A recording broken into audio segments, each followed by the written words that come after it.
He is Nucleus to our glorified Adam, and Phantom Pain on Revelation's ominous Eve. He is Circular Logic and Atlas, a ringmaster, still present after the audience dismissal. While jumping through hoops, you may ask one day, where is he? He is within the fabric of your knowledge. He is Columbus Myth. In a world hereafter, science and mythology have interchanged. Professions are designed by district. Intermingling has produced a post-racial society. I would draw a picture of the scene or capture it on film, but in this prospective existence, reproduction of breathing image is considered fruit of villainy.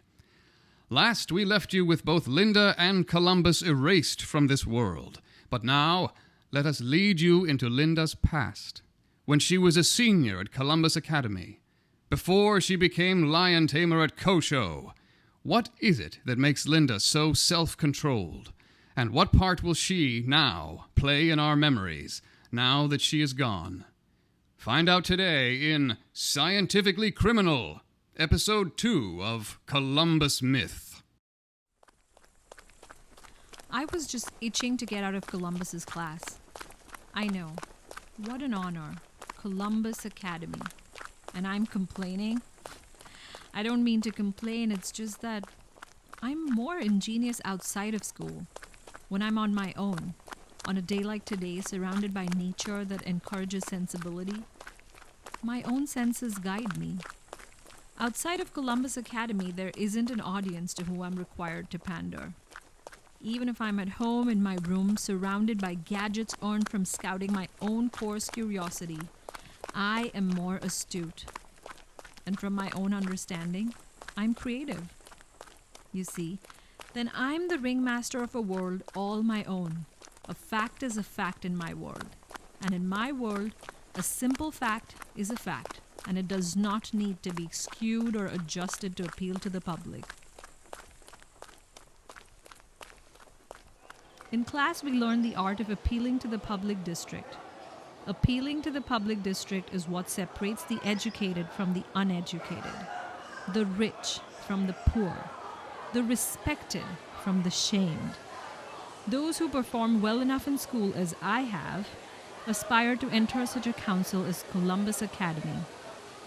Kosho is the most respected circle in the entertainment district, almost a direct reflection of the public's ideals.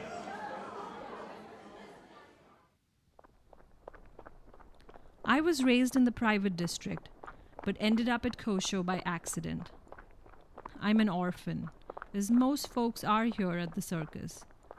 But my birth parents come from a country with a history different from most here. Hey! Not on a Sunday, lady! Not this Sunday! Not today! A man on a moped buzzed past me, angry, clearly confusing me for a no-gooder. And another man, younger, about my age, watched from the other side of the road.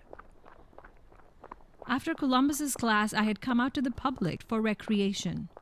Something I enjoy, a solitary activity that involves my physical person, unlike social games within our techno lounge. I was dressed in modest running clothes, a t-shirt and sweatpants.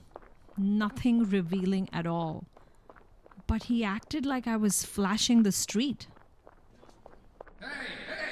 Not on a Sunday, lady! Not this Sunday! Not today! Sweat running down my face and in my eyes. I was careful not to expose my chest as I lifted the end of my shirt to my face. Hey! Not on a Sunday, lady! Not this Sunday! Not today! I kept running the incident through my head. What did he think I was doing? Women run in shorts and sports bras around here all the time, and I'm fully clothed.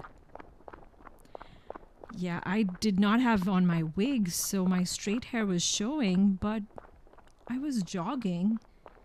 Surely the public could forgive me for that.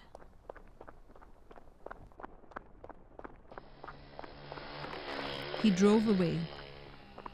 At first I thought he was catcalling. But when I saw his face, that angry expression, I knew something was wrong here.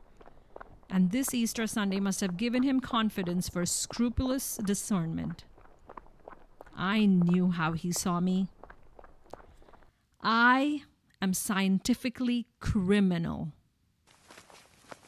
I no longer felt like continuing my evening escape, so I walked back to Kosho, taking in sights of the public as I did. Around here, the public district is populated by descendants from old followers of science. The old followers of science were of light complexion, originally of European descent. These followers worshipped what they called a method of systematic knowledge gained through observation and experimentation. Eventually, the belief in science faded as people began to realize that studies, as they called their experiments, only produced raw data. So, what did they do with this raw data? The ancients used storytelling together with deep-rooted mythology of their own to create the second part of this, so-called systematic knowledge. This second part of science eventually won over the minds of our people, and we became believers of mythology alone. We felt that the belief in science was dangerous because it led folks to believe that it was absolutely correct by including a disclaimer which mentioned its faults. The disclaimer stated that they were just men trying things out. But people did not pay attention to these disclaimers. We're hardwired to believe in something greater and smarter than us. And scientists became the term for angel when compared to religion. Scientists were the communicators between us and God. Scientists were used to play the role of the liaison, equidistant, supreme intelligence, and layman. I am scientifically criminal because statistics showed that people who looked like me were more likely to commit a crime in their ancient society. In the beginning of time, people who looked like me were violently stolen away from their homes and taken to work as slaves on a new continent. Language, religion, culture, art was forbidden, and a new story was given to them to follow, which gave them the role of inferior creature, beast, or sophisticated man in a prediction made by science. The public district ancestors not only followed science without question and believed all claims made from anyone known as a scientist, but they also used image publicly. In and around 2040, there was progress made. The public began to look different. They were mixed-raced and questioned images presented to them as ideal representations of humanity. As a result, images were outlawed. Their ancestors concluded that there were not a great enough compromise to balance the amount of content created outside of their image. It would take centuries to build a database with content made in their image, and they already learned the cosmic lesson from their ancestors. Using image was sinful. Images reflected beliefs. Those who were scientifically criminal, like me, were violently targeted. What they called television and film only justified public fears by depicting dark-skinned people as criminal, low-class, and juvenile. Lives of dark-skinned people were not valued. Valued contribution to culture were almost immediately masked with white players as replacements. Black being too scientifically threatening. Though image has been outlawed, this stigma still exists. I have worked hard all my years in school at Columbus Academy so that I can become magician and ringmaster and change this public image. Someone has to. Linda. Castor. Another midday run, I see. Someone's got to stay in shape around here. Castor is of a rare complexion, too. He's a direct descendant of ancients. On the opposite end of the spectrum, he's the lightest complected person I have ever seen. But Columbus is pretty close too. Welcome, you two. I'll make this short. Columbus was about to make his decision. Castor and I had tested. We were in competition to become magician, a role that leads to ringmaster. Linda, you've trained beside me for 8 years. Castor, I have raised you from infancy. Both of you have worked hard to become my apprentices. Both of you are fit. But I must choose only one. The new magician of Kosho is Castor. Flummoxed, I stood still, watching Castor hug me from out of body.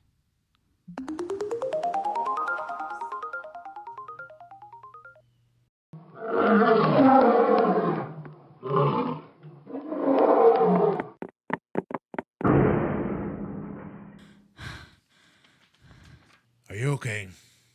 Columbus. I should have been a magician. I'm not cut out for this. I promise you, Columbus, I didn't cheat. My scores were legitimately higher than Castor's. I'm confident in that.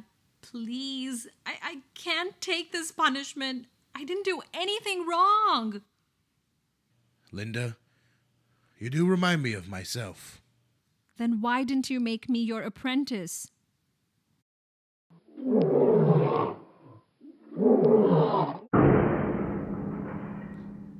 How did you do that? It became clear to me that Image is an obstacle, a formidable opponent.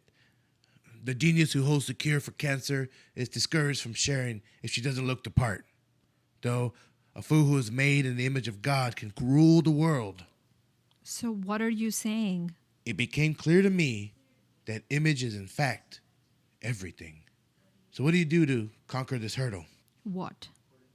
Understand that Image has 2 parts. There is the physical item, 1, and there is the symbolic meaning, 2. In order to conquer the beast that is Image, you must not fight the symbolic meaning, but instead create an avatar of that physical item to distract your audience. For example, a petite, baby-faced woman with dainty wrists will cause an audience to subconsciously compare her to similar images, models, movie stars, pop princesses. Yet, this petite beauty has no interest in public adoration. She is a deep thinker who wishes to spend her days tangled in philosophical conversation. But when she does converse with those around her, they cannot see past that beast that is her Image. And I'm sharing with you today the Achilles heel, my friend. Do not fight symbolic meaning. If you are a pretty genius who cannot get your audience to take you seriously because of your looks alone, distract their little minds by becoming a model. So, you assigned me to the job of lion tamer because I'm pretty. Sure. Seeing a lady like you taming wild beasts is sexy. Sex sells. They'll love it. Draw attention to your beauty so there's no thrill of discovery on their end. They are not discovering your beauty. You know you are beautiful, and you don't need their insight into the matter. You have it covered. They will see this. You are a model, and they will accept that because this was the image you were born into. They will accept this image, and you, the real you, will be free to study and create and research as you please, because you have created your avatar to distract them from seeing who you are. They will accept your disguise because it makes sense. You see, at birth, we are all entering a story, already in progress. We believe the story as we are conditioned to at adolescence. The story breaks for intermission at the point that you become aware that everything is not as it seems. As an audience, during this intermission, you ponder over what you have seen so far, and your mind takes creative agency against the author when you imagine an outcome all your own. You might choose to leave the theater at intermission, or you may choose to stay for Act 2. My dear, at this intermission, I challenge you to stay for Act 2. knowing now that you are a player, my dear. Stay for Act 2. Play. Leaving will only cause discomfort. They will still see you as a model, even if you are not. So distract them by being a model. Be it. They will not try and push you into your place if you are seemingly there already. There is freedom in deception, my dear. So, stay. I could understand Columbus's philosophy, but I did not want to play a role. I wanted to be a magician. I felt I was a magician already. Why couldn't I just be myself? At these times when I'm feeling restless, I escape for recreation. But this time, I wasn't inspired to escape into the public and return with new material for an act.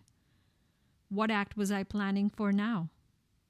I didn't want to stay at Kosho, and if I left, there would be no reason to return. I took my hair out of curlers and pulled it back into a high bun. I grabbed my jacket, hair steamer, rollers, and backpack, and stuffed enough clothes inside for a week. There was no reason for me to stay at Kosho now.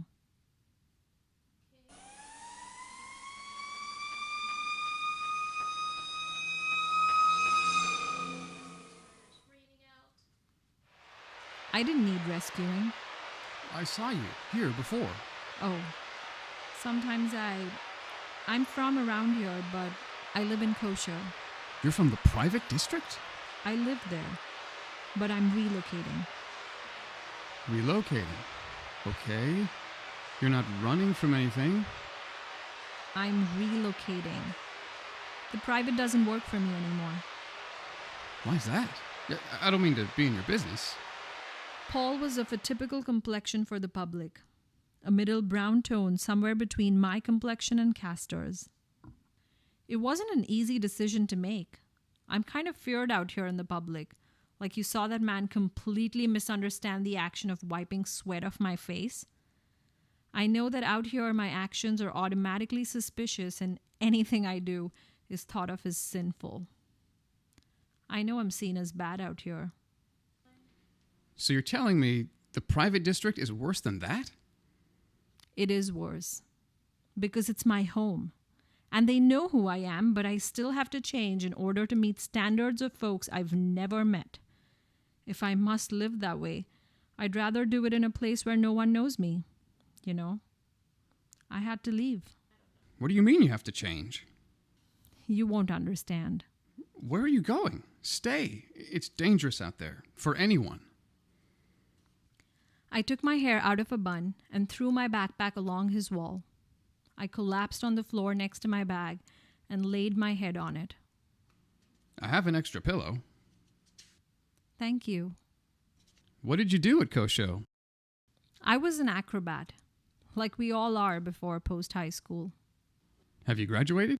Yes, I have, Paul. I'm sorry. Are you sleeping? I'm just so curious about you. It's not every day a gorgeous woman such as yourself wanders into town in need of a place to stay. I was studying to become a magician, but I'm too pretty for the act. Well, how unfortunate. You poor soul. Too pretty. I don't need or expect your sympathy. Good night. You know, I'm not so lucky. It's a strange dilemma being too pretty for a career you've always dreamed of. And the only reason you've dreamed of it was so that you could change the perspective of the public. So the public could see the people who look like me as inspiring and intelligent. It's such a funny thing, being pretty and ugly simultaneously. Aesthetically pleasing to individuals, but culturally ugly. You're punished and shamed for both. I can't get a date. The thought of me marrying is not common among our culture. It's not respected. So what is an attractive woman without value? Are you listening? Paul? I packed a set of hair rollers. I was roughing it out here, but there was no reason to look that way. I removed my steamer from my bag. Why was I born with these genetics?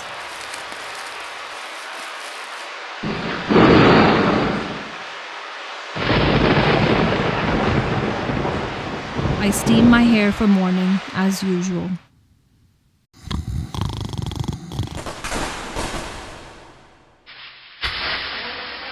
I hear firecrackers outside. An Easter tradition, I'm sure. I curl my hair. Packed roller, steamer, but the steam seems to reverse the curl of the roller. I swear I shouldn't use it. That it's not meant for my straight hair textures, but I tried not using it once and I was shamed for it. My hair actually looked better without steam, but it's unheard of for someone not to steam their hair. Only bums and hippies go as far as not to steam. Sounded more like hunting for me that time. Maybe it was hunting season. I took another roller out of my hair. So much work. But even though I ran away from home and left all my responsibilities there, I didn't want to look like I had. Paul woke up. What are you doing? Curling my hair. Why don't you just steam it or take a shower? I have a shower. My hair is straight. I have to curl it. Water makes my hair straight. What? How is that possible? Those who descend from the followers of science only know the stories taught. That was the problem with science. It claimed to give best answers to questions asked, but the only questions taken seriously enough to answer were those of the majority. Something as simple as a hair texture was commonly overlooked. So your hair doesn't curl at all? I know, it's crazy. I hate it, and so unmanageable. I struggled with my steamer, hair getting caught entangled in the process. There is just no way to give these locks life. Paul investigated. I continued to fix my hair. It had been 40 minutes of curling by this point. If I ever wanted to go natural and wear my hair straight, now would be the time. I'm reinventing myself. No one knows me. There are some people who wear their hair flat. It's a natural hair movement, actually, but I've been hesitant to participate. What would people think of me? I'm a disciplined person, a professional. I can't just show up with my hair stringy hanging down my back. It was nothing. Hey, hurry up. I'll show you around. I wonder if he's asking me on a date. I wouldn't know. People are surprised that I've never been on a date before because I'm pretty. But being aesthetically pleasing and being culturally valued as beautiful are not the same. Paul wouldn't know that because he's a part of the majority. Just throw your hair in a bun. It's been an hour. I'm almost done. The top of my hair was curled and pinned, so used my wig to cover the hair still cascading in straight falls.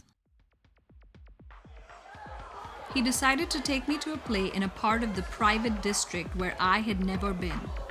It was far enough away from Kosho. I knew I wouldn't see anyone I knew there. Have you been here before? No, have you? A few times. With other girls? No. By yourself? I still couldn't tell if it was a date. With other friends. The first time he had seen me, I was running, and I didn't have on my wig, so my hair was straight and pulled back in a ponytail. I'm hoping he didn't misunderstand. In our society, hairstyle indicates gender. Women wear their hair freely curled. Men stretch their kinks and coils out to waves, giving it a straighter, longer appearance. There are gender benders in society. So with my limp hair, he might have assumed that I identify as male or perhaps prefer to look more masculine. But I don't mean to look masculine. It's just that this darn hair won't curl. Have you seen this show? No. Heard of it? I'm always a Kosho. Not that interested in the competition. Oh, well. There's really no competition when it comes to Kosho. Oh, thank you. The play takes place in ancient society, when there were images, film, video, race, when entertainment was segregated, separated into genres, marketed according to image and race. Popular entertainment was made up of the white and black races. Wealth was distributed among whites, and therefore so was status and power. This happened, of course, because in the beginning of time, black people were slaves. So, of course, entertainment must pander to power, right? White people made up what is now the public district, and black people made up what is now the private district. The private district wasn't always so glamorous. You see, the old public of ancient times and the old private of ancient times both wanted to mix, but each community wanted to mix for different reasons.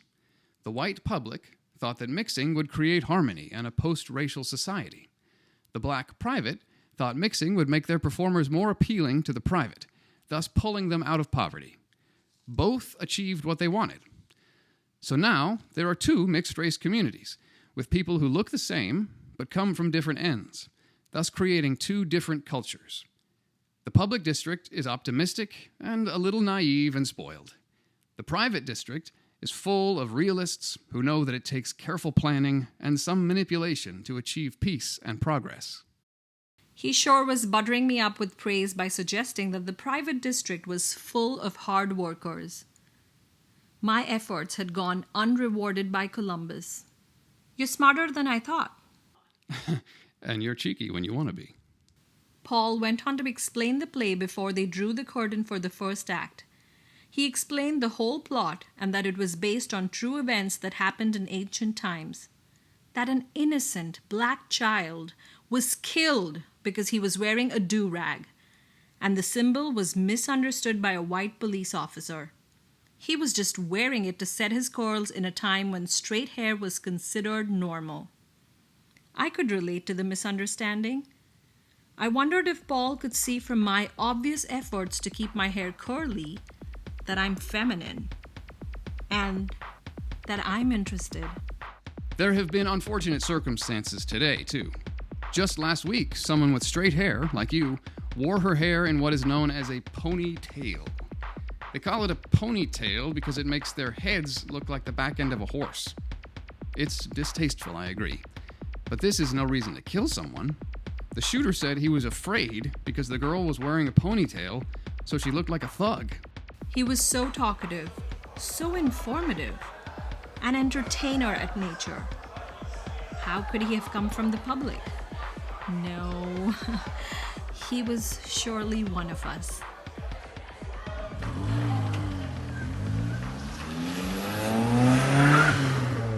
So how'd you like the play? I'm still letting it sink in. I usually don't stay awake during historical pieces, but this one was riveting and relevant. Was this a date? Oh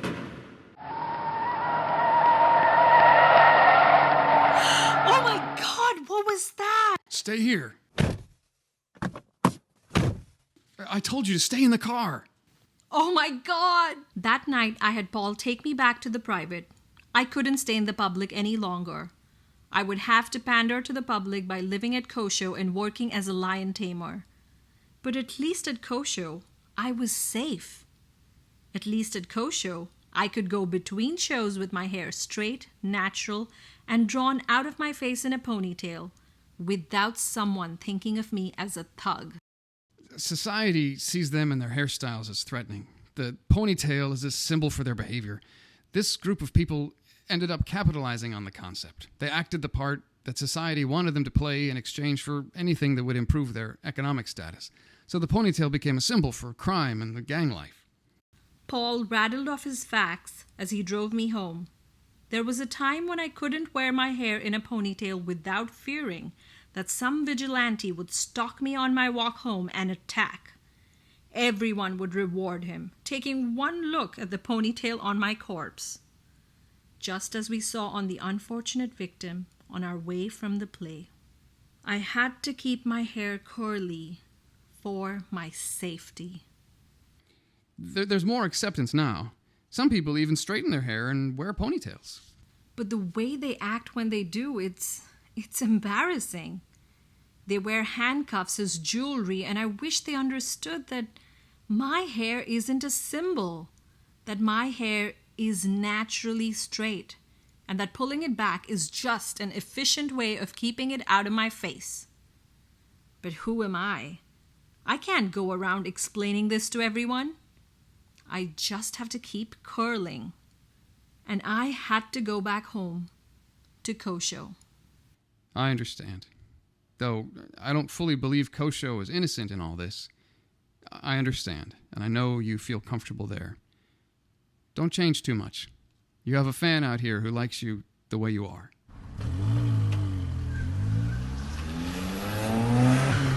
Paul drove off. It was time to retreat to my own home. My Act Two. In that moment, I chose to stay. 8 years have passed since Linda ran away from and returned to Kosho. We now pick up from a familiar place. Justin takes notice of Linda, now a skilled lion tamer. February 13th, 11:52 p.m. To a person chained in a cave, the shadows on the wall are reality. These shadows rejoice of great accomplishments by Koshoians, tan-skinned, curly-haired people who reflect the public. Those chained believe these stories told by outlanders. They imagine their own faces and their own image across these shadows, claiming accomplishments for themselves through deception of inheritance. They imagine they are heir to knowledge, when really, when can one ever really know? I saw Columbus scold you for not wearing foundation lighter than your skin yesterday. He wants your shade to align with their delusions. Shadows make puppets out of chained men, Linda. You're better. I've seen you take control in your act. Aren't we more than beasts? Let's escape. P.S. I drew you a picture. February 14th, 12 a.m. You risk so much in writing me your sin. February 14th, 9 a.m. Why is drawing a sin? Have you ever thought of why? Have you ever asked yourself? February 14th, 8:12 p.m. I asked many questions when I was your age. You're a sweet kid, Justin. You're growing up. You're realizing that everything isn't always as it seems. Everyone goes through this. Good luck in your placement exam next week. Don't psych yourself out. I know the week before post-high school placement exams is a freaking nightmare. Relax. February 14th, 8:31 p.m. I know. I'm not worried about exams. I drew a picture of us together, bird watching by the river. It's good. It looks real. I want to show it to you.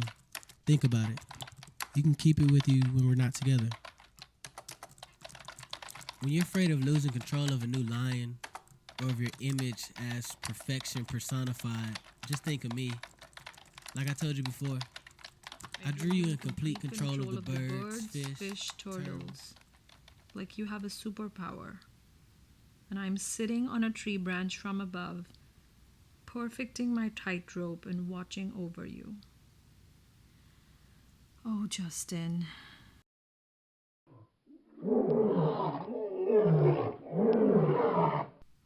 What's wrong with his aesthetic? It's destroying you. Justin, really?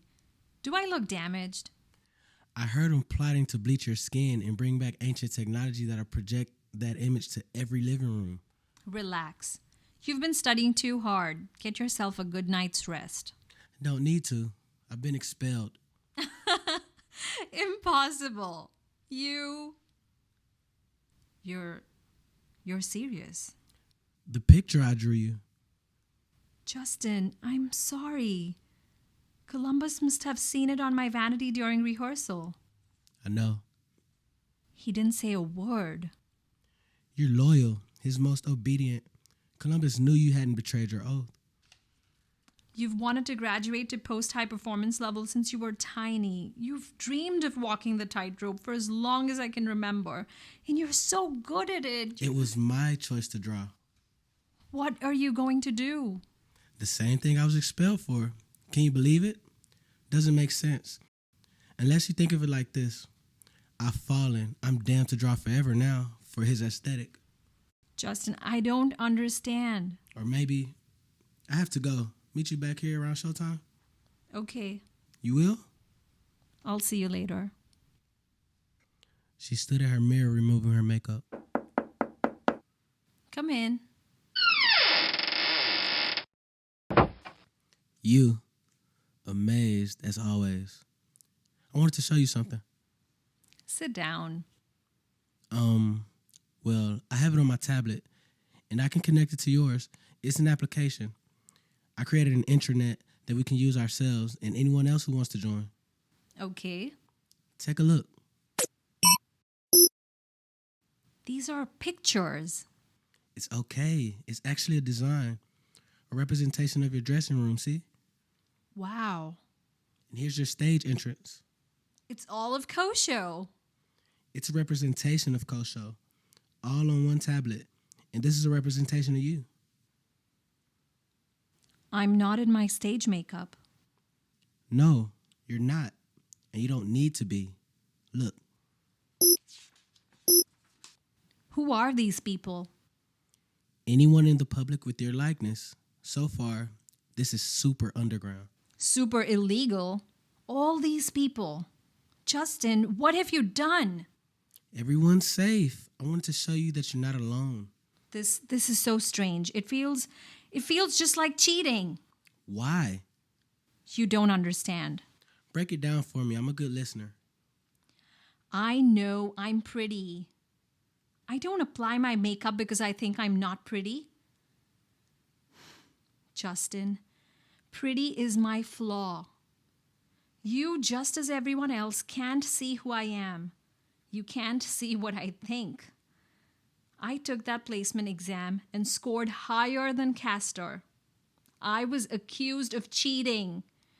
There was no way that someone who looked like me, pretty, with a rare dark complexion, could have scored above the likes of Castor. Columbus went easy on me for my punishment. He said that as long as I followed every rule from then on out, I could stay here at Kosho. That was an easy task to take on. Throughout school, I had to play dumb in order to pass my classes anyway. Whenever I turned in an assignment on a topic I was passionate about, my homework sounded too smart for my looks. It was assumed that I cheated even though they could never find proof. So my A++ work was always given a D, or worse, with a note about ethics attached.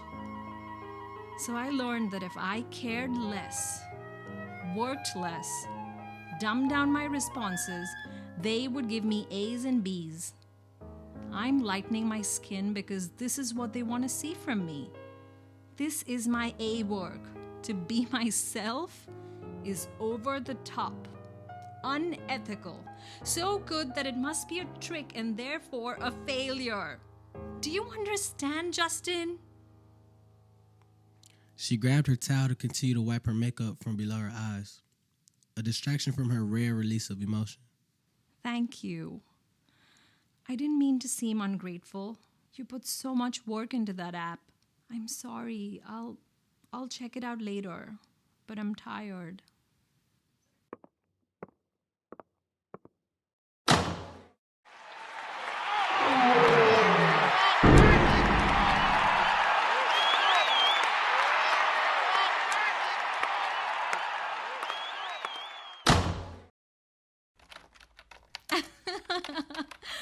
Well, thank you. Coco Princess 27. Come in.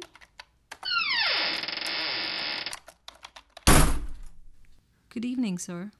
What is this I hear of you sneaking around in underground virtual reality? I feel haunted sometimes because the oppression I face is invisible to the majority of people. I feel haunted. Like when I address the oppression, I'm addressing a figment of my imagination, and everyone around me sees me talking to the air. They think I'm crazy. So not only am I addressing the oppression and dealing with the personal effects of it, but I'm crazy too. But online, I'm understood. Come quickly! It's Linda. Call an ambulance. Linda, in her final mass, pale, lifeless. Was it murder? Who could have gotten past security? Castor checked her pulse. She's gone. He removed the pill bottle from her hand. Suicide? My girl. My poor girl. What have you done? I could have helped you. We could have all been there for you. What have you done? I stand over the circus reminding Koshoyans that they must stay in line. Like a ghost, not seen but present. Like the oppression I once felt when I was living. A silent ghost, haunting only the oppressed.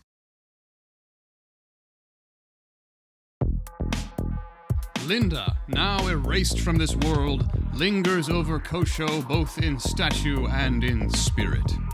You just heard Scientifically Criminal, an original radio drama written, directed, and produced by Kendra Dobson. Produced and recorded by Jason Bostic. Starring Rujita Narworker as Linda, Andy Bond as Paul and the announcer, Adam Martinez as Columbus and Einstein, Aslan Hollier as Castor, and Trenton Tita Anthony as Justin. Join us next time for episode 3 as the wild and untamable Dido explores the perks of being young in show business in the world of Columbus myth.